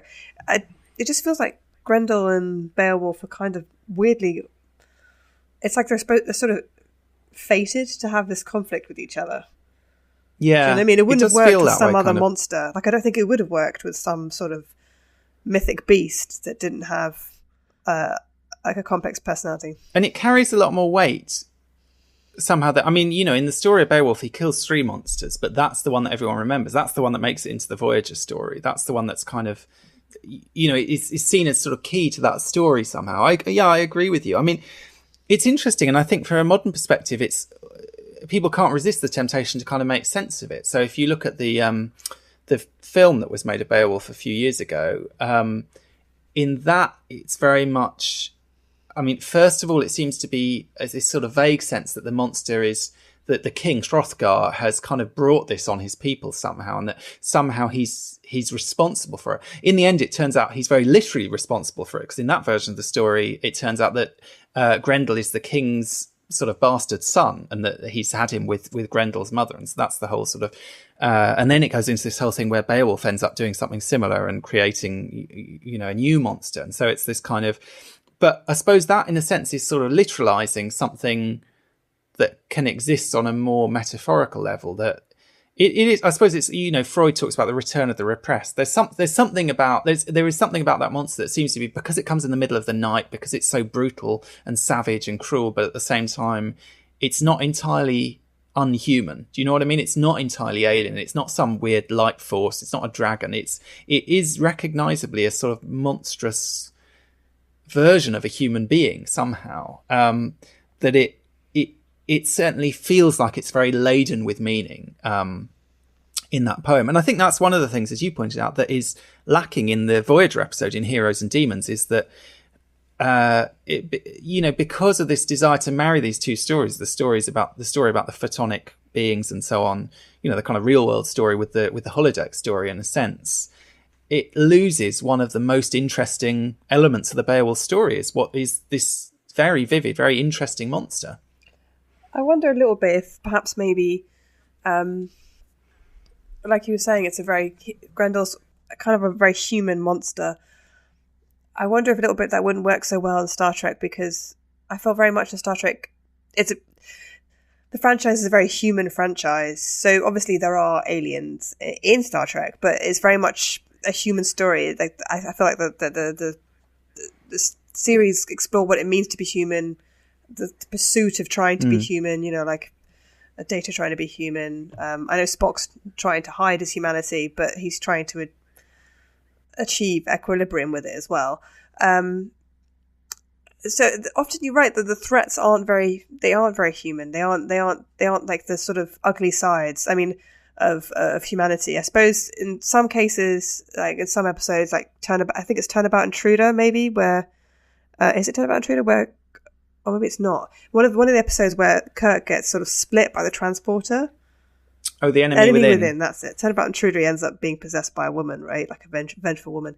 Every man's worst nightmare. But it's in that case, he's kind of like his own worst enemy. But in most cases, the villains of the series are aliens, or the threats are some scientific sort of esoteric threat, like crystalline entity or something. And in a way, I think a little bit that's where Star Trek falls down a bit. I guess there's parts of Starfleet that are slightly corrupt, aspects of that, like Section 31. There's some dodgy dealings going on there, but in most cases, we're on the side of the humans. And in epic heroes and epic mythology and epic poems, I'm not sure we are always on the side of of the epic heroes. There's maybe more moral ambiguity there. I don't know. But like you said, we're looking all of this through a modern context, and I think in a way that's where the Star Trek writers fall down a bit, because I think they're using these epic stories to imbue the series with this, I don't know what you would say, sort of classic sort of intellectual art aspect to it, if you see what I'm saying. I feel... And it's partly, I think it's partly kind of, I mean, you know, maybe one of the problems with Heroes and Demons was the guy who wrote it said he was surprised when he went in to pitch that episode. Although apparently he originally just wanted to do an episode about Vikings. It was only later on he realised that he might as well do Beowulf. But he was surprised that no one else in the room had read Beowulf, because he sort of thought, you know, oh, well, everyone's read Beowulf from, you know, I don't know, he obviously read it at school or university or whatever. But I mean, I think there's, you know, maybe there's an element of, therefore, does the level of obscurity of something like Gilgamesh, it's very different from, you know, Picard performing, or Data rather, performing Henry V, you know, with Picard in that scene in The Defector, when Henry V was playing in cinemas at the time with Kenneth Branagh and was kind of about as mainstream as a Shakespeare play, you know, can get at the time, is quite different from Picard bringing up this, you know, epic poem that, you know, most viewers would be lucky to have heard of, let alone read.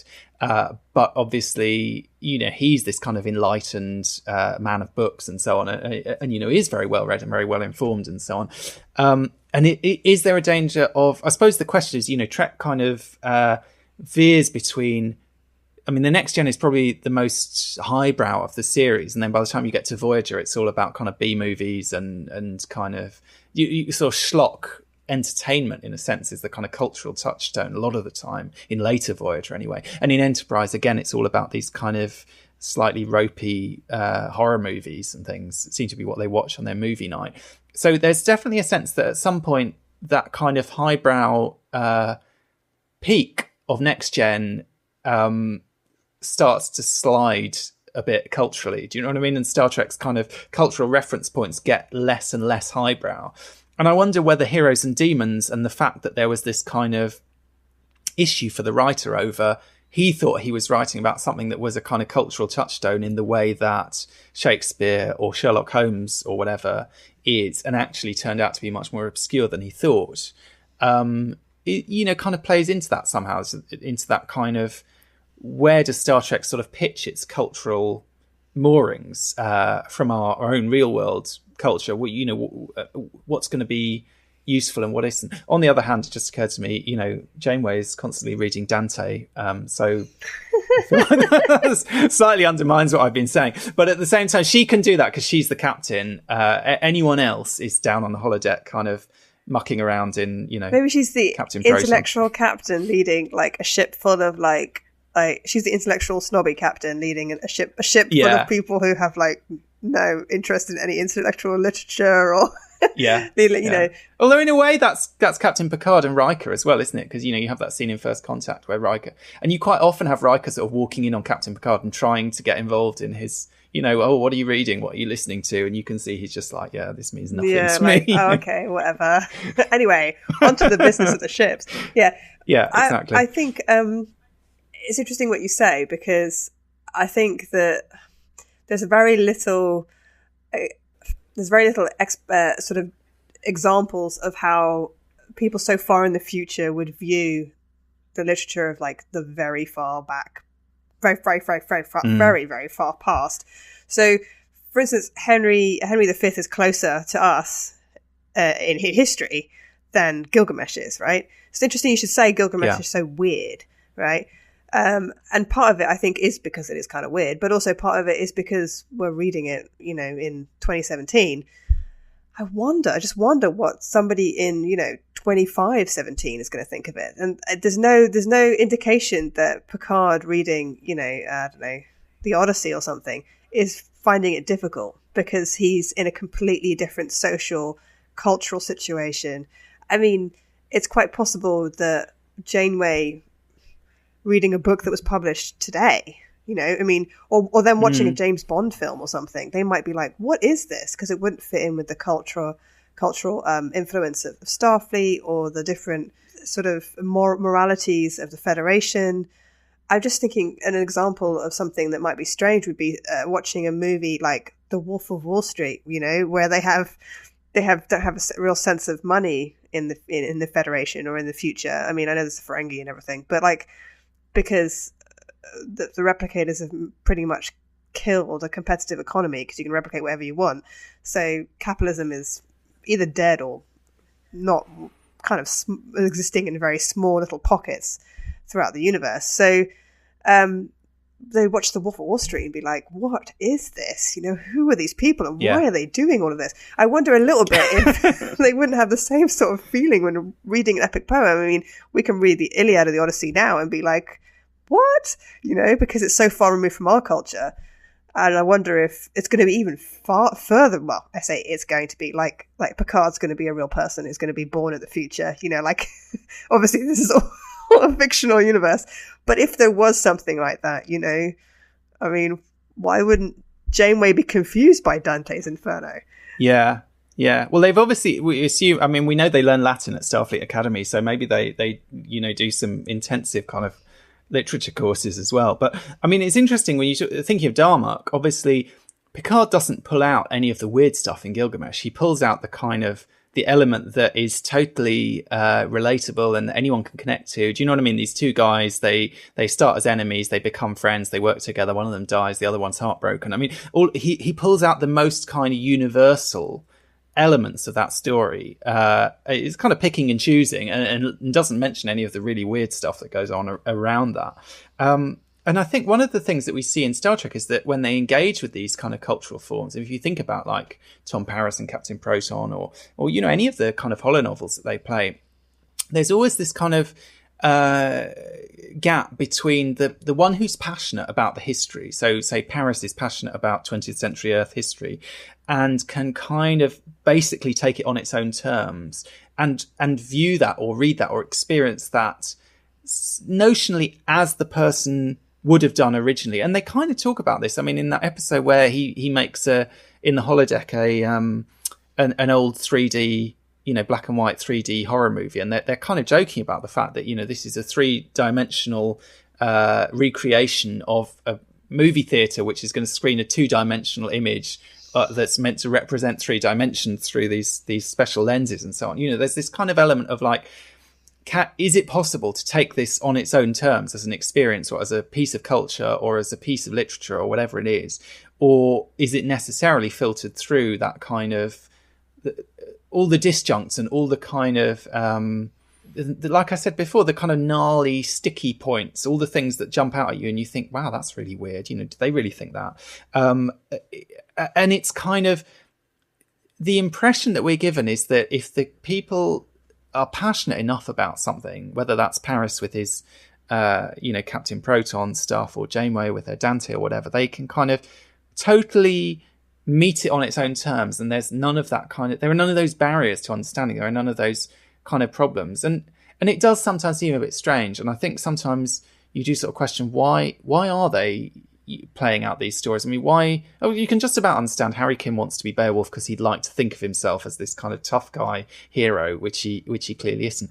Why Captain Janeway wants to play a governess in this sort of Jane Eyre fantasy is utterly bewildering to me. I've never understood that one. I feel like that was such a bizarre piece of characterization. But I suppose what we're talking about is really, the fantasy lives of these characters and how they relate to this kind of literature of the past, and Captain Picard we have with his kind of pulpy, Dixon Hill novels, which again is sort of incongruous, but you can kind of, I feel like you can buy that somehow in the same way as, you can buy that someone who's quite intellectual and sophisticated might also have a guilty pleasure, and it kind of, at least you can see the appeal of that.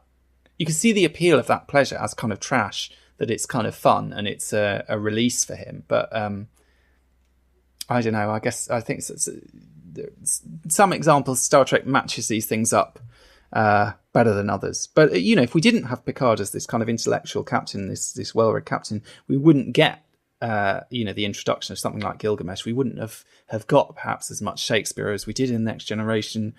And maybe then we wouldn't have had Janeway reading Dante. We wouldn't have. I feel like Picard is the captain that kind of opened the the floodgates in a way to a lot of that. I mean, Tony and I have talked before about the Wrath of Khan and the use of literature in that, but I mean, aside from that being a key kind of moment for Star Trek, I think really in terms of characterization, it's Picard who kind of allows them to bring in that whole kind of human culture, because he's, you know, he's not like a lot of, you know, Riker or Geordi or someone else on his crew who's kind of baffled by their history. He's, you know, he's someone who knows his history, he knows his literature, he's kind of, he's well read in these things. And there's something great about that though as well, because he's an example of someone who's always wanting to learn, and always wanting to read more and think more about like what he's reading and what he's exploring. And I think that's a good message, especially for younger viewers who are watching Star Trek for the first time. You know, like it's in an age where a lot of entertainment and science fiction is people running around, beating people up or having battles. Here is a hero, one of the main heroes of a sci-fi series, and he listens and he talks and he discusses ideas with people, and he's curious, and he's also introspective as well. So reading like epic poetry or even his, you know, his music that he plays and all that sort of stuff, it's actually quite an individual solitary type thing to do. It's not something that's communal. So it's also an example of enjoying your own company and pursuing your own intellectual interests, which I think is good. Yeah, it definitely validates it. I mean, he's the kind of heroic scholar, I suppose, isn't he? You know, compared maybe to the other captains, he spends, like you say, a lot of time on his own, kind of exploring the past, exploring these texts. I mean, you know, at the end of Next Gen, Q says this thing to him about, you know, the exploration doesn't have to be all about going outside, you know, going outside and exploring the galaxy. It can be exploring yourself, exploring the human condition. And certainly that's what Picard is doing, I suppose, when he opens up his volume of Shakespeare. And you know, he talks about, you know, the importance of reading literature, the importance of studying history, of, you know, learning, I suppose, where you come from, and recognizing these kind of cultural touchstones. So definitely he's a character who, although he's living, you know, very much in the future, he's very closely connected to the past. So out of curiosity, I think we kind of established that the characters in Star Trek, the captains at least, although they've made lots of connections and there's lots of parallels between epic heroes and epic myth and epic poetry with Star Trek, I think we kind of established that they aren't epic heroes in the sense of like Gilgamesh or Achilles or Beowulf. So what would be the example of, like, what would be the ideal hero in Star Trek? What's like the characteristics of a modern hero? Well, that's the big question, isn't it? That's the kind of who's your captain question, I suppose, which people have been arguing about, well, ever since Next Gen debuted, haven't they? And, you know, is your ideal, because I think it kind of amounts to the same thing in a sense, you know, whose ship do you want to be on? Who's your ideal captain? Is it traditionally, is it Kirk or Picard? And I know some people would go for one of the others, but I mean, because I suppose those are two archetypes in a sense, in that Picard is so much a kind of reaction to Kirk being kind of impulsive and physical and kind of emotional and, you know, driven to some extent by sort of desires and these kind of quite human things, and Picard being very kind of sophisticated and aloof and, you know, older and wiser and so on. But I guess that's kind of what it comes down to. What sort of modern hero do you want? You know, what qualities do you think are most important? But do they all have one quality? Like, I mean, I actually do think that they all exhibit one quality, which I think is kind of essential in almost any hero in Star Trek. And I'm not talking about anti-heroes like Khan. You know, I mean, Khan is a very popular character, or you know, Dukat is actually a fantastic character, but he's definitely a villain. And one of the things that for me that resonates in all heroes in Star Trek, captain and otherwise, although we have yet to see with the new series Discovery what that kind of hero they'll be, but is that they care about other people. They care about other people more than they care about themselves. They're willing to sacrifice. They're self-sacrificing. They're going to willing to sacrifice compassionate. themselves, yeah. I mean, Janeway is like that as well. You know, you see the number of times that Janeway says she's willing to blow up her own ship, or do you know what I mean? There's a kind of, and you know, all those scenes of people setting self-destructs and so on. It's definitely, it's a kind of, it's absolutely a core element of it. I mean, the compassion comes out in the kind of, the good deeds that they're doing, but also just that idea of, all of them at some point or another recognize that their own life and even the lives of their crew are expendable if there's something bigger at stake. And, that's the decision that they'll take. I think that's true without exception.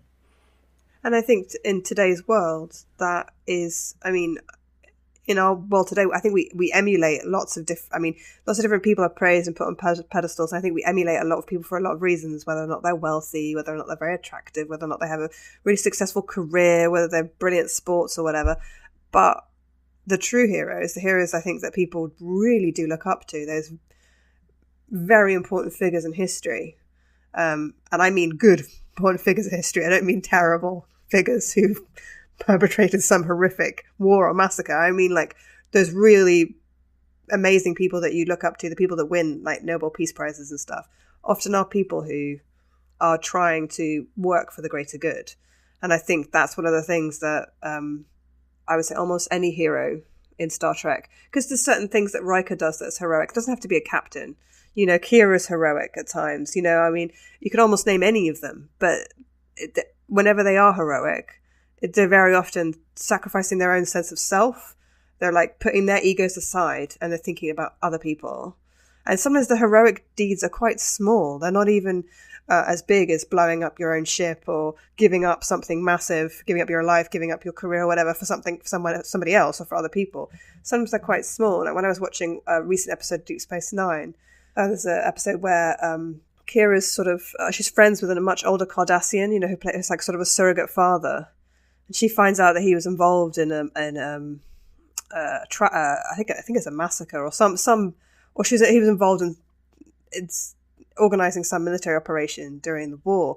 And he's dying and she doesn't want to go to him in his final hours because she's angry and she's upset. And in the end, she swallows her pride and she's brave and she goes there and she holds his hand as he dies. Like, she's there with him when he dies. And she wasn't brave enough to be with her own father when he died. And this is like a second chance for her. And that's like a little thing of bravery. It's putting aside herself because she knows she can bring comfort to this man in his final hours, and thinking of him instead of herself. And in the end, obviously, she benefits from it too. But yeah, definitely that idea of putting others before yourself. And I mean, in Voyager, we see that in the pilot episode. That's the whole premise of the show. Is actually it's not just that they get sent to the other side of the galaxy by this sort of random event. It's the fact that Janeway strands them there in order to help strangers, essentially. And, which is very much is a very strong sort of position. And, she's absolutely, throughout that series, articulates that kind of very sort of strict adherence to that kind of Starfleet ideal. We see compared with, say, Captain Ransom of the Equinox, who's much more about serving his own interests and the interests of his crew. And I suppose that's why, by the time you get to the end of Voyager, Captain Janeway is the hero. Admiral Janeway is kind of the villain of that episode, in a sense, because she, even though her motives are totally understandable, are totally sympathetic in a way, you can kind of understand why she does that. But in terms of the sort of function of the story, she's not heroic in the way that Captain Janeway is. She's a more torture complex character. She's the character in need of redemption. So at the very end of that episode where she does sacrifice herself, that's her kind of redemptive moment in a way. But up till that point, she was sort of struggling towards that somehow. So a question I would have would be, is this kind of hero, this self-sacrificing hero, exhibited in other types of sci-fi? Like, is this something that you would find repeatedly in sci-fi, in other shows, in other films? Is this like a very science fiction type of hero, a hero that's willing to put their own needs aside for the greater good or for their community and their group? And I think you do see that in things like TV series Firefly, and I think you do see it in like Babylon 5, for instance. And to a certain extent, I think you see it in Star Wars. Yeah. Especially like in one of the most recent films, Rogue One. Yeah, definitely. There's a whole bunch of people sacrificing their lives for the greater good.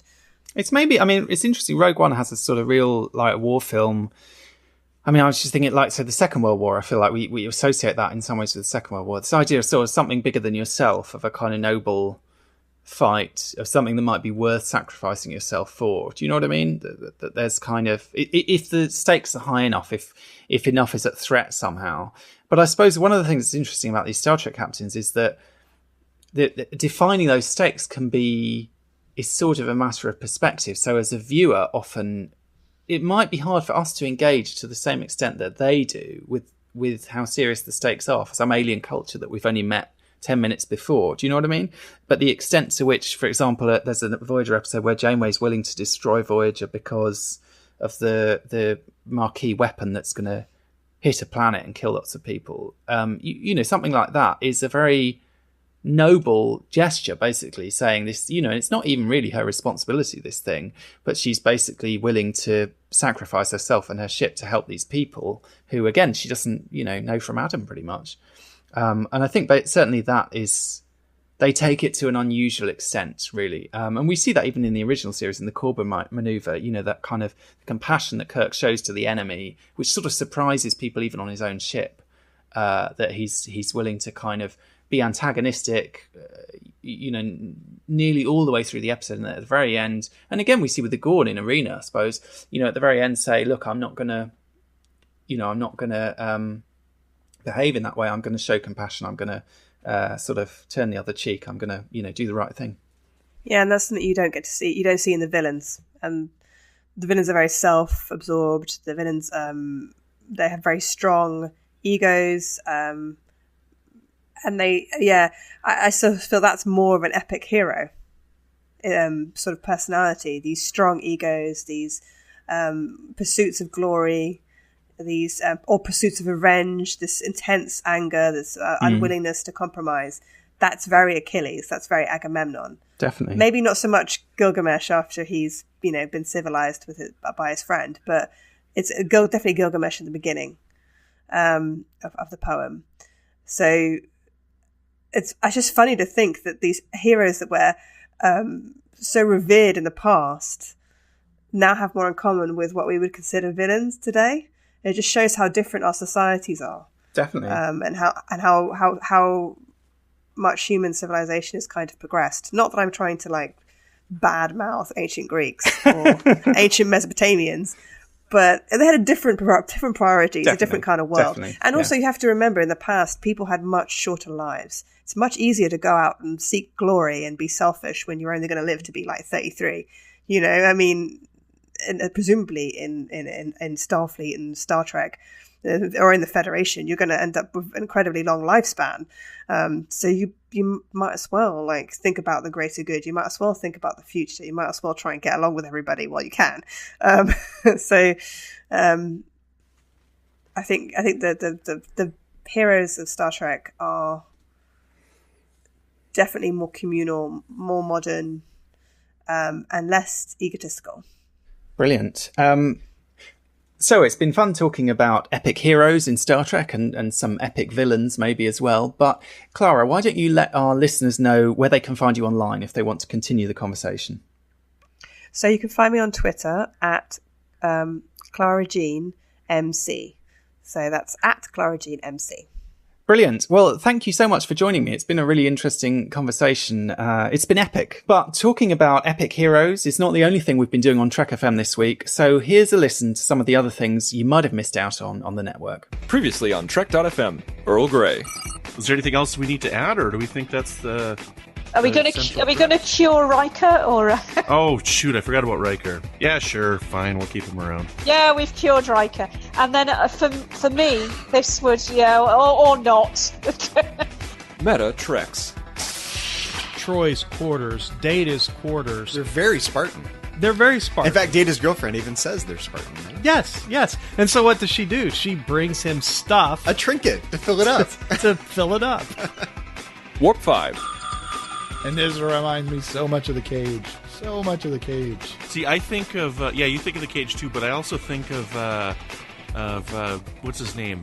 Baylock in the Corbomite maneuver, Yes. Offering him the drink. Tranya. The Edge, a Star Trek Discovery podcast. For an opening episode to get that relationship. Like, you could see that crew really had been working together for 7 years, which is so not normal for a launch, for a first episode, right? Because you've got the odds, but they seemed to have working forever together. The camaraderie that they had, the trust that they have with each other. So check out all of these shows and join in the conversation about your favourite corner of the Star Trek universe and beyond. You'll find us wherever you get your podcasts. If you're an Apple user, be sure to hit the subscribe button in Apple Podcasts on iPhone, iPad, or Apple TV, or the desktop iTunes app to get the latest episodes as soon as they are published. And please do leave us a star rating and a written review at the same time. If you're not an Apple user, we've got you covered as well. You can find our shows on Google Play Music, Stitcher, TuneIn, Spreaker, SoundCloud, Windows Phone, and in most third-party apps, and you can stream and download the MP3 file from our website or grab the RSS link. If you'd also like to help us keep all our shows coming to you each week, you can become a patron of the network on Patreon. Visit patreon.com/trekfm, that's patreon.com/trekfm, to get all the details. Perks include early access to episodes, exclusive content, producer credits, and more, available through our special patrons website, the Patron Zone. It requires a great deal of money to produce, host, and distribute these shows each month, so we really appreciate any support you can give us, and we hope you'll join the team. Again, you'll find all the details at patreon.com/trekfm. Duncan and I would love to hear your thoughts on today's show, and there are many ways for you to get involved and do just that. The best place to join in the larger conversation is the Babel Conference, our listeners group on Facebook. Just type Babel, B-A-B-E-L, into the search field on Facebook, and it should come right up. If you'd like to send us an email, you can use the form on our website at trek.fm/contact. You can also find the network on Twitter at TrekFM and on Facebook at facebook.com/TrekFM. You can find Duncan and I on the Babel Conference as well, and you can find us both on Twitter, Duncan at Barrett's Books, and myself, Tony, at Black Hole Media. And you can also find me hosting my own podcast, the Xcast and X-Files podcast, if you type that into Twitter and Facebook. So thanks everyone for listening to this episode of Primitive Culture. We'll be back soon to discuss more history, culture, and how Star Trek relates to it.